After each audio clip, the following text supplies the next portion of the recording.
Hi and welcome to this section. In this section, we're going to be learning about Python. It's meant to be a refresher course. So if you don't have absolutely any Python experience or any programming experience at all, then this section may be a bit quick.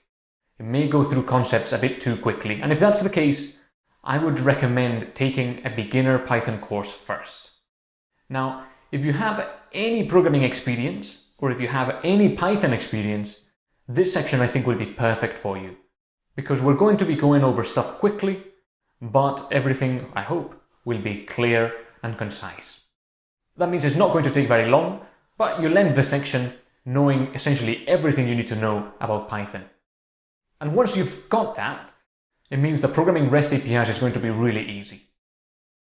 So this section, as I said, is a Python refresher, and I would encourage you to take it if you have little Python experience. And I'll see you in the next video, really. We're going to get started.